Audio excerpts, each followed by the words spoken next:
छठ पूजा का तीसरा दिन संध्या अर्घ्य की कहानी। छठ पूजा का तीसरा दिन सबसे महत्वपूर्ण और सबसे सुंदर माना जाता है। इस दिन आस्था, भक्ति और प्रकृति का अद्भुत संगम देखने को मिलता है। बहुत समय पहले बिहार के एक छोटे से गांव में लक्ष्मी देवी नाम की एक स्त्री रहती थीं। वह बहुत धर्मपरायण और सूर्य देव की सच्ची भक्त थीं। हर साल वह पूरे नियम और श्रद्धा से छठ व्रत रखती थीं। दूसरे दिन खरना के बाद तीसरे दिन से असली पूजा की शुरुआत होती है।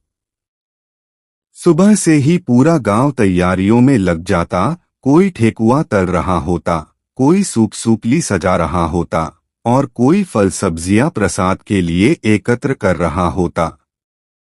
लक्ष्मी देवी भी सुबह गंगा जल या तालाब के पानी से स्नान करती, नए वस्त्र धारण करती और दिन भर उपवास रखती।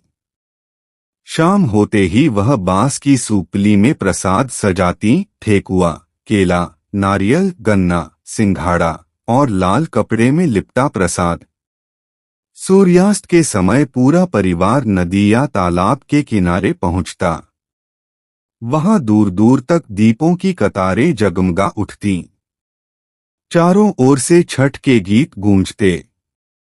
सूरज देवता, हमार मनोकामना पूर कर। छठ मैया, आशीष दी संतान सुख भर। लक्ष्मी देवी जल में खड़ी होकर सूर्य देव को संध्या अर्घ्य देती।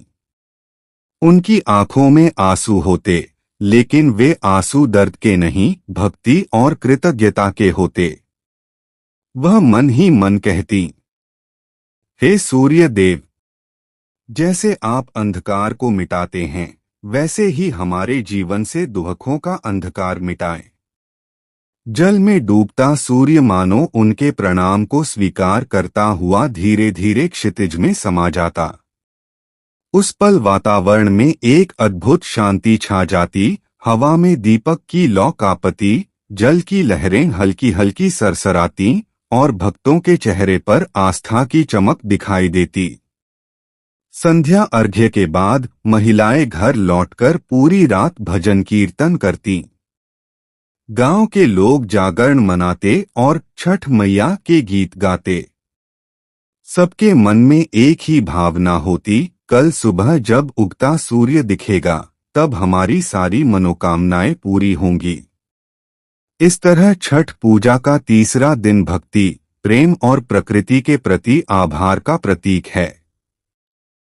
यह दिन हमें सिखाता है कि जब इंसान सच्चे मन से प्रकृति की पूजा करता है, तो उसे जीवन में शांति और समृद्धि दोनों मिलती हैं।